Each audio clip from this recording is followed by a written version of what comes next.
This is our last lesson in the study of the history of the Hebrew family, which is the first division of Old Testament history. In our last lesson, we were studying the flow of that history. So we went all the way through the death of Moses. We want to back up a little bit in time and talk about the conquest east of the Jordan while Moses still lived. That's not really promised land, because if you look at the boundaries of the promised land in the 34th chapter of Numbers, it ends with the Jordan River. But they need to conquer this land. They really would rather just cross Jordan and conquer promised land. But Sihon and some other kings refused to cooperate, so they had to conquer that land. And 2.5 of the tribes will desire it and will live there. So it's an important consideration and an important study. Turn to Numbers 21. And let's start reading together in verse 21. And let's see 3 campaigns on the east side of the Jordan that conquers what we might call bonus land. It's more than the land promised. Verse 21, Israel sent messengers to Sihon, king of the Amorites. Here's the message. Let us pass through your country. We will not turn aside into any field or vineyard. We'll not drink any water from any well. We will travel along the king's highway until we pass through your territory. That king's highway is interesting. It's the highway that the kings of Egypt communicated with the kings of Mesopotamia. And it was a flat, level, rocky place where chariots could run with speed, where horses could ride. And so it was a well-traveled and a well-worn highway. He said, we'll stay on the main road. We'll stay on the highway. We'll not get off into the countryside, nor will we bother any of your country. But Sihon would not let Israel pass through his territory, verse 23 said. He mustered his entire army and marched out in the desert against Israel. When he reached Jahaz, he fought against Israel.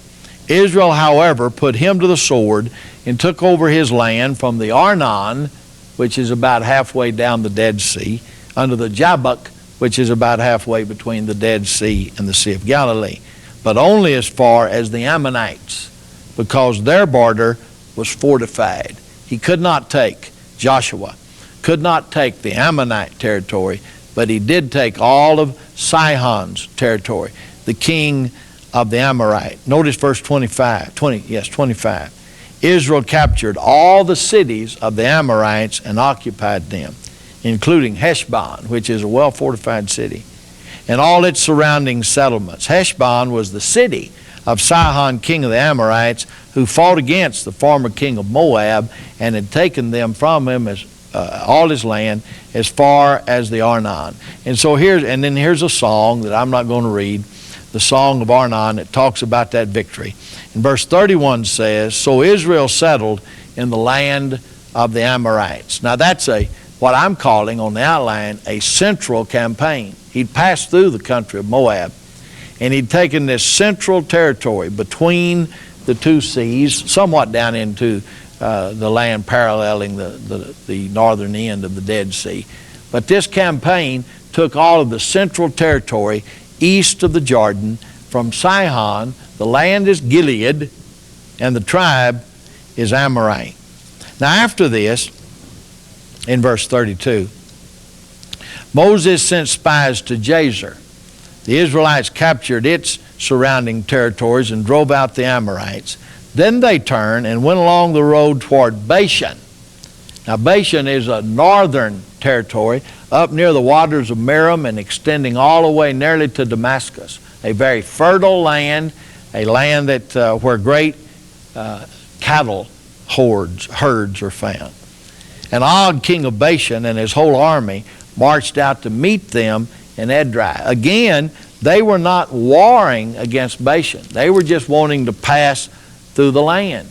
But here comes the powerful king of a powerful country up against Moses. But God speaks to Moses, and he says, do not be afraid of him, for I've handed him over to you, and with his whole army and with his land. Do to him what you did to Sihon, king of the Amorites, who reigned in Heshbon. So they struck him down, together with his sons and his whole army, leaving them no no survivors, and they took possession of his land. Joshua, in 2 great battles, has conquered all the land from the northern end of the Dead Sea to the city of Damascus in Syria.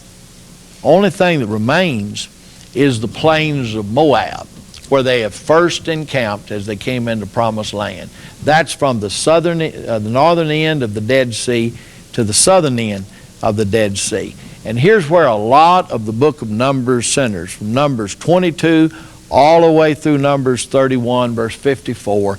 We have the story of the conquest of Moab, the southernmost area east of the Jordan.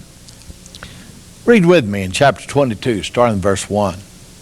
Then the Israelites traveled to the plains of Moab and camped along the Jordan across from Jericho. Now Balak, he is the king of this area. Now Balak, son of Zippor, saw all that Israel had done to the Amorites. That's both in Gilead and Bashan. And Moab was terrified because there were so many people. Indeed, Moab was filled with dread because of the Israelites. I want you to remember that when they left Egypt, there was over 600,000 of them. And in Numbers, when Moses and Eleazar make a census of the people, there are over 600,000 men over 20 years of age that can go to battle. That's some kind of army. Over 600,000 people.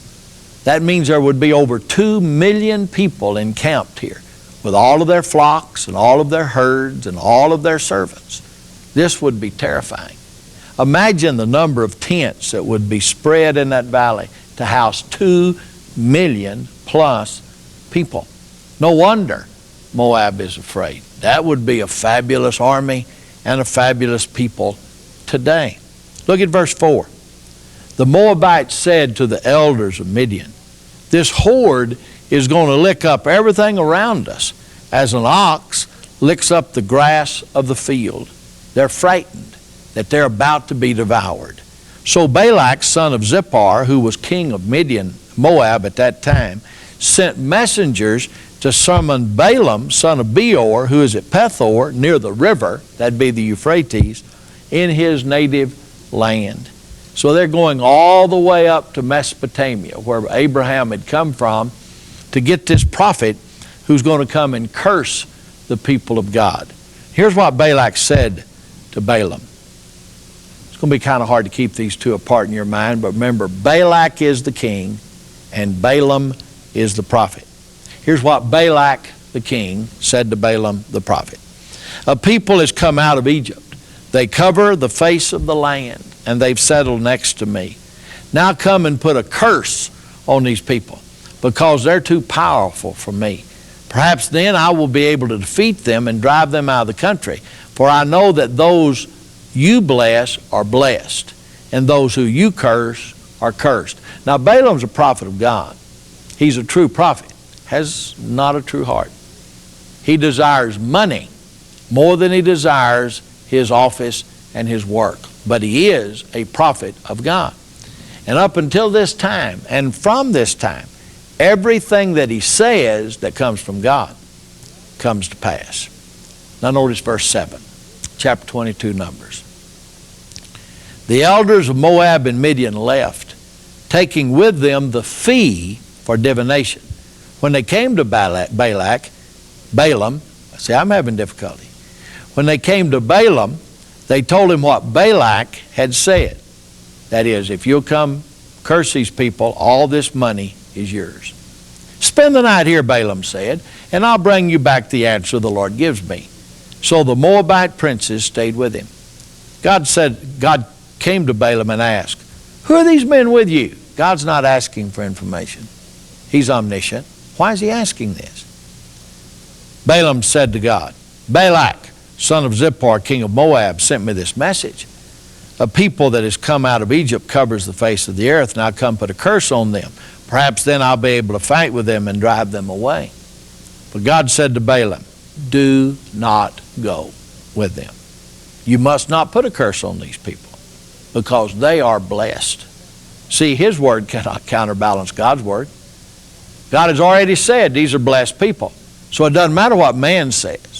And he doesn't want Balaam, his prophet, violating God's will. The next morning, Balaam got up, verse 13, got up and said to Balak's princes, "Go back to your own country, for the Lord has refused to let me go with you." Boy, that's good. That's good. Balaam has overcome the desire for the money and is going to serve God. I wish that's the end of the story. But it's not. Verse 14. So the Moabite princes returned to Balak and said, "Balaam refused to come with us." Then Balak sent other princes, more numerous, and more distinctive men than the first. And we find out later also more money. So he sent more honorable men and more honorable money. They came to Balaam and said, "This is what Balak, son of Zippor, says, don't let anything keep you from coming unto me, for I will reward you handsomely and will do whatever you say. If what I've given you is not enough, you tell me how much you want, and I'll give you that much. Come and put a curse on these people for me." Now watch Balaam's speech. Balaam's speech is right, and it sounds so good.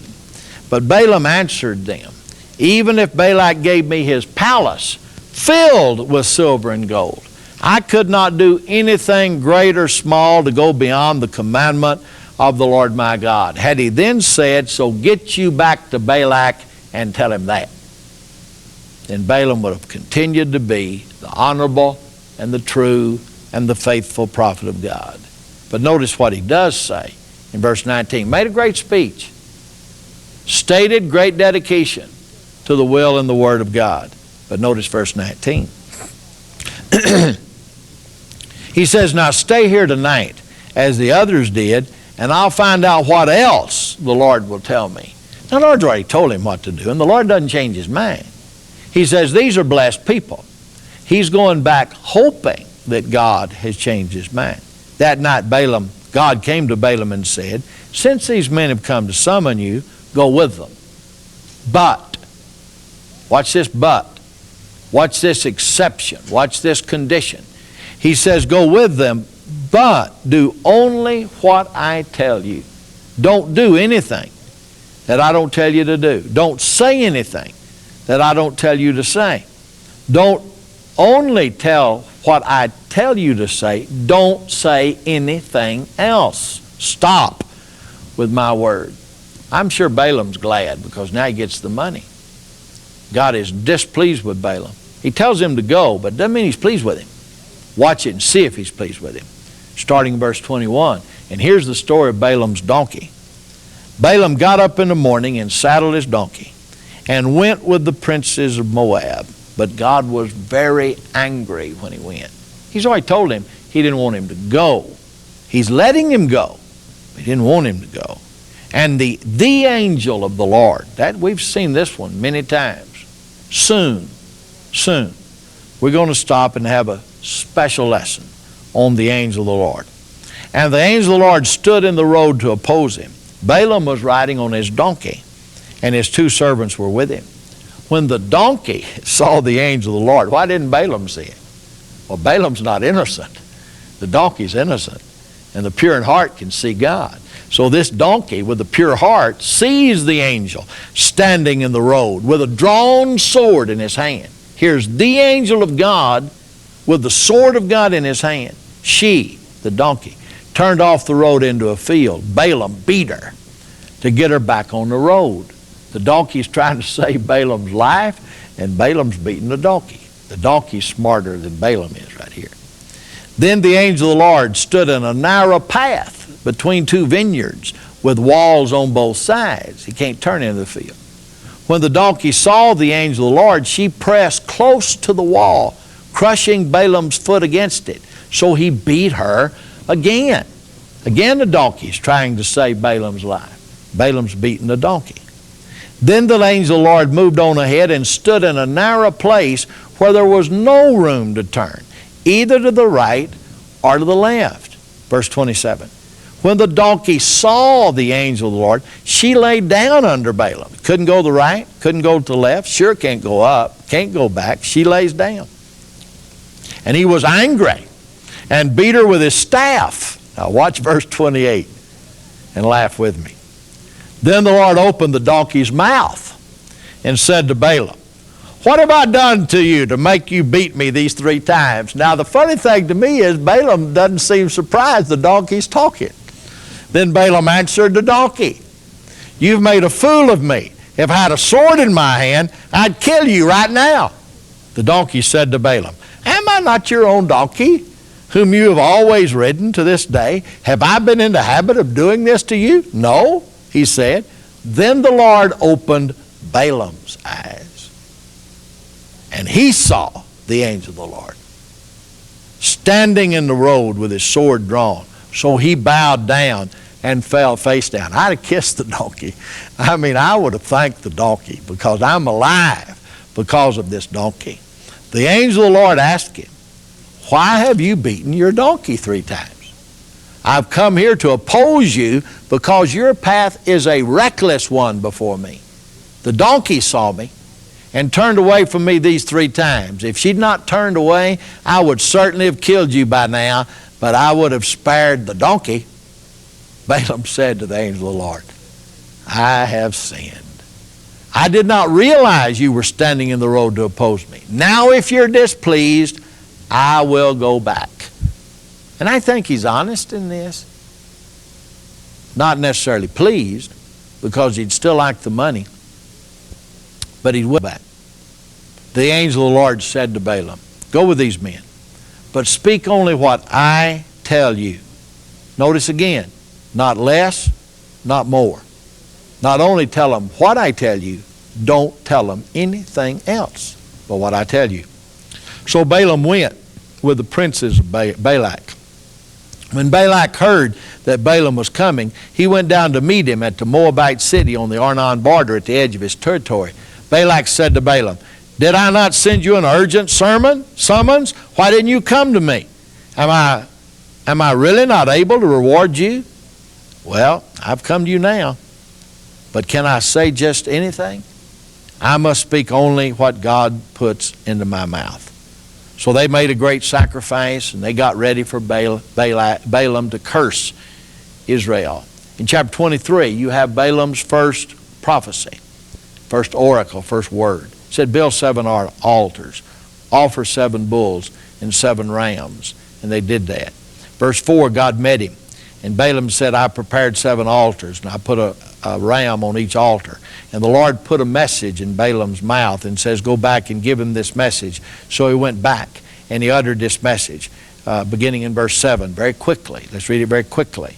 "Balak brought me from Aram, the king of Moab. He said, 'Come and curse Jacob for me. Come and curse Israel.'" How can I curse those whom God has not cursed? How can I denounce those whom the Lord has not denounced? From the rocky peaks I see them. From the heights I view them. I see a people who live apart and do not consider themselves one of the nations. Who can count the dust of Jacob, or number the 4th part of Israel? Let me die the death of the righteous, and may my end be like theirs. Balaam wants to be a part of them in this prophecy.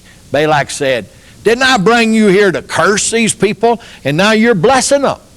Balaam said, "Didn't I tell you that I can only say what God puts in my mouth?" So a second time, the Lord puts a message in Balaam's mouth, starting in verse 16, and tells him, "Go back and tell Balak this." And he uttered this oracle very quickly. Let's read through it, and starting in verse 18. He says, "Arise, Balak, and listen. God is not a man that he should lie, nor a son of man that he should change his mind. I received a commandment to bless. He is blessed, and I cannot change it.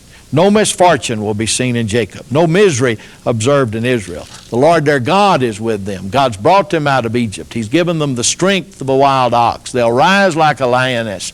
They'll rouse themselves like a lion that does not rest till he devours his prey and drinks the blood of his enemy." He said, "Didn't I tell you to curse them? And all you're doing is blessing them." Balaam says, "I can only do what God tells me to do." And then God gives Balaam a third oracle. And Balaam goes and delivers the third oracle in 24, verses 1 to 9. It's the same one. Repeat it again. God has blessed them. They're blessed. You cannot curse them. May those who bless you be blessed, and may those who curse you be cursed. He concludes in verse 9. Balak's anger burns against Balaam. He smites his hands together and says, I have summoned you to curse my enemies, and you've already blessed them 3 times. Leave, go home. I said I will reward you handsomely, but the Lord has kept you from being rewarded. You don't get any money. So Balaam gives a 4th oracle, and then finally a 5th oracle. And all of it is still, God has blessed these people, I cannot curse them. God has blessed these people, you cannot defeat them. So he leaves, seemingly with no money. Hang on, I don't think it's that way. In 24:25, it says, Balaam got up and returned home, and Balak went his own way. Now, if that's all we had of Balaam, I'd color him faithful. He has only said what God put in his mouth. But there's more. In chapter 25, beginning with verse 1, while Israel was living in Shittim, the men began to indulge in sexual immorality with Moabite women, who invited them to the sacrifice of their gods. The people ate and bowed down before these gods. So Israel joined in worshiping the Baal of Peor, and the anger of the Lord burned against them. And because it did, some 24,000 of them, in verse 9, are killed because of the plague that God sends, because they're bowing to the god of Peor, the Baal at Peor. What does that have to do with Balaam? Turn all the way over to chapter 31, where finally Moses and Joshua end the destruction of these Midianite people. And we read in verse 15 and 16 of chapter 31 of Numbers, this is the end of the war with Moab at Midian. Have you allowed all these women to live? He asked the people. They are the ones who followed Balaam's advice and were the means of turning the Israelites away from the Lord in the matter of what happened at Peor, so that a plague struck the people. See, what Balaam could not do with his curse, he did with counsel. He said everything God told him to say. He said every single word God told him to say. But then he said more. He said, I can't curse these people because they're blessed. You cannot defeat these people because they're blessed. But if you'll just get them to compromise, if you'll just get them to marry your women and marry your sons and worship your gods, God will do the rest. And God slaughtered 24,000 in one day. Now that didn't cause him not to be able to defeat the Midianites, for God is not limited to save by the many or to save by the few. But Israel was cursed because they followed Balaam's advice of compromise. That'll be brought up again all the way over in the book of Revelation. I'm saying this sort of thing so you'll know why we're studying Old Testament history. Because one of the churches of Asia Minor are going to be cursed because they follow the counsel of Balaam. And what is the counsel of Balaam? Compromise. Compromise the unique standing you have with God, and God will do the rest. I think it's good we really think about that for a minute. We are a unique people if we're called by God. God has called us, according to 1 Peter, to be a peculiar people, a people set apart, a people different from other people. We live in heavenly places. We're blessed with heavenly blessings. We follow a heavenly high priest.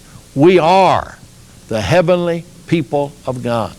And to compromise that is to bring upon ourselves the judgment that is brought upon Israel because of their following the counsel of Balaam.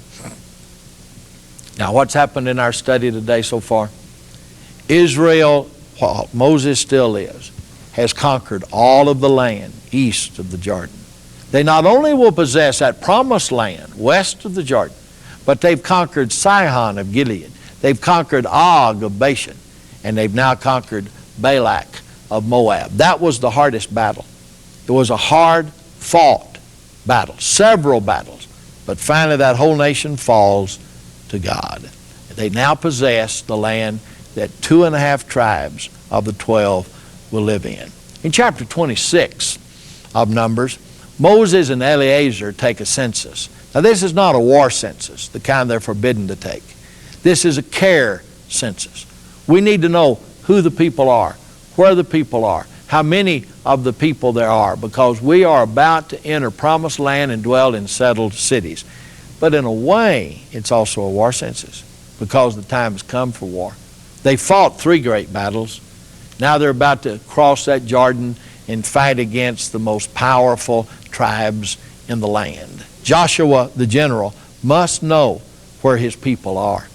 In chapter 27, Moses is warned of his death and told that he's about to go the way of all mankind, and he appoints Joshua to be his leader. And we've already read these verses, but I want you to turn again over to Deuteronomy chapter 34, and let's look at these last words about Joshua and Moses as we close the story of the history of the Hebrew family.